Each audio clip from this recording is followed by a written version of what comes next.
Hello everyone, this is Jyoti here. आज की video में हम एक आईपीओ का रिव्यू करने वाले हैं जो 22 मई को ओपन हो रहा है। इस कंपनी का नाम है ऑफिस स्पेस सॉल्यूशन। तो क्या कंपनी का बिजनेस मॉडल है, कैसे इसके फाइनेंशियल्स हैं, किस लिए ये आईपीओ लेके आ रही है, आईपीओ की क्या डिटेल्स है, आईपीओ ले आने के पीछे क्या ऑब्जेक्टिव है, इसका peer comparison, then grey market premium listing and किस तरीके की एक्सपेक्टेड है, सभी चीज़ों के बारे में बात करेंगे। एंड मोस्ट इंपॉर्टेंट कि क्या इस आईपीओ के लिए अप्लाई करना सही रहेगा नहीं, इसके बारे में भी हम बात करेंगे। तो वीडियो आपके लिए इन्फॉर्मेटिव हो सकता है, इसको कंप्लीट ज़रूर देखिए।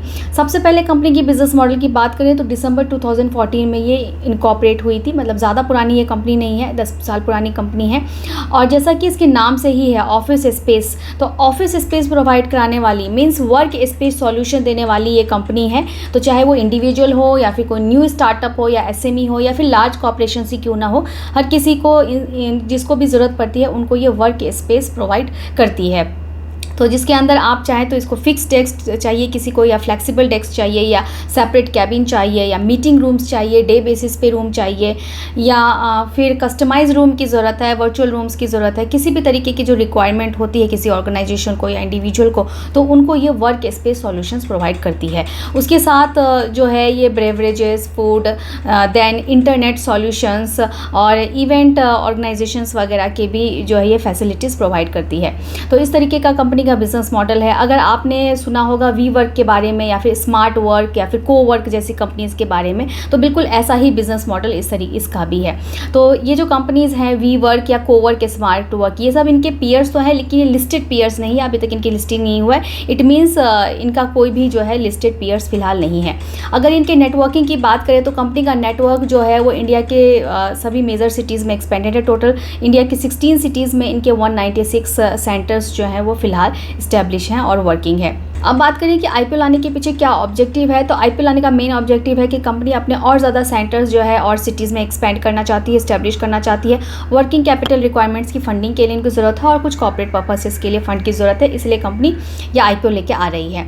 तो ये कंपनी का पूरा बिजनेस मॉडल हो गया। अब हम बात करते हैं इसके फाइनेंशियल्स के बारे में। तो कंपनी के फाइनेंशियल्स को ज़रा ध्यान से समझिए, क्योंकि यहाँ पे काफ़ी अप एंड डाउन्स आपको देखने को मिलेंगे।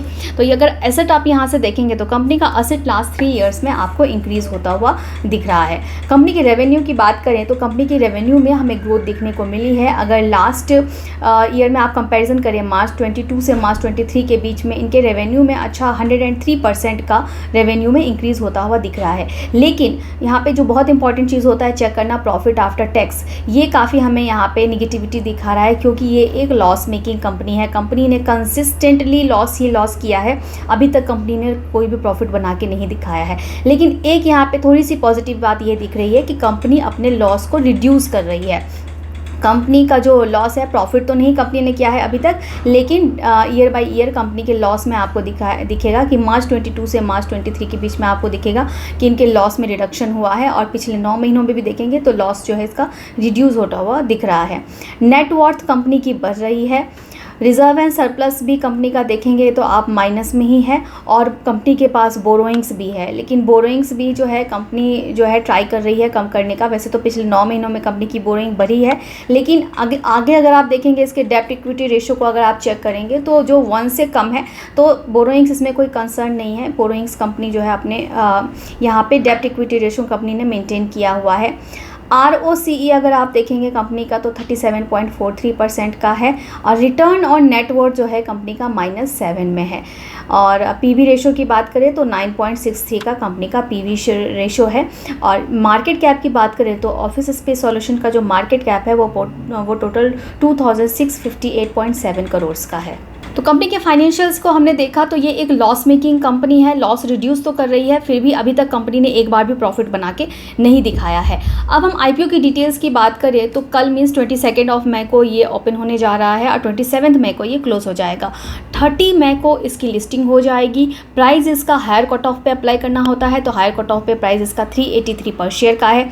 एक लॉट पे 39 शेयर्स रहने वाले हैं। इस आईपीओ का टोटल साइज है 598.93 करोड़ का, जिसमें से 128 करोड़ का फ्रेश इशू है, बाकी ऑफर फॉर सेल है। तो यहाँ पे भी आप देख रहे हैं कि ज़्यादा जो पोर्शन है वो ऑफर फॉर सेल का है। मीन्स जो पुराने प्रोमोटर्स हैं वो अपने सेल्स स्टेक्स को बेच के यहाँ पे जा रहे हैं।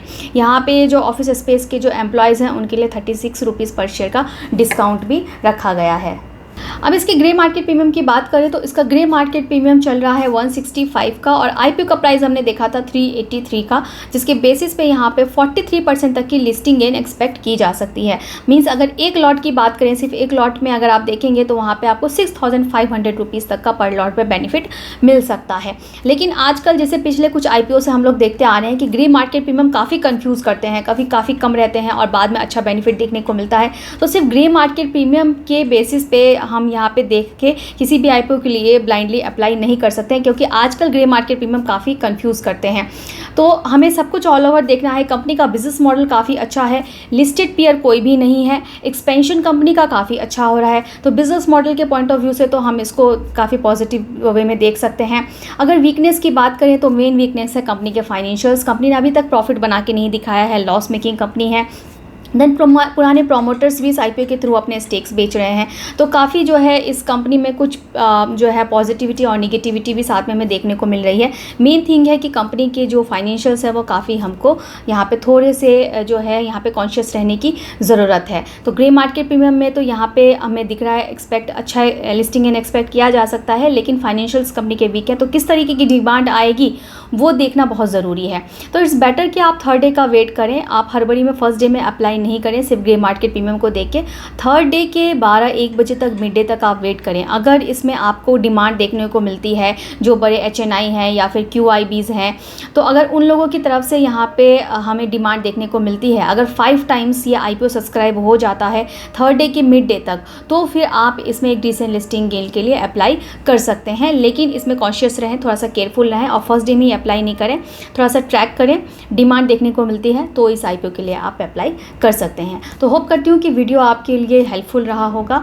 तो ऐसे ही वीडियोस के लिए चैनल को सब्सक्राइब के भी रखिए, और किसी भी तरीके के आपको शेयर मार्केट की अगर क्लासेस करनी है या फिर आपको म्यूचुअल फंड रिलेटेड कोई गाइडेंस चाहिए, तो किसी भी तरीके के आपको कुछ अगर आपको कुछ नॉलेज चाहिए तो आप हमारा डिस्क्रिप्शन बॉक्स चेक करें, आपको सारी डिटेल्स वहाँ पे हमारी मिल जाएंगी। दैन डेली के अपडेट्स के लिए हमारा टेलीग्राम चैनल भी आप ज्वाइन कर सकते हैं, उसकी लिंक भी हमारे डिस्क्रिप्शन बॉक्स में मेंशन है। वीडियो अच्छा लगा हो तो इसे एक लाइक ज़रूर करिए। Thank you.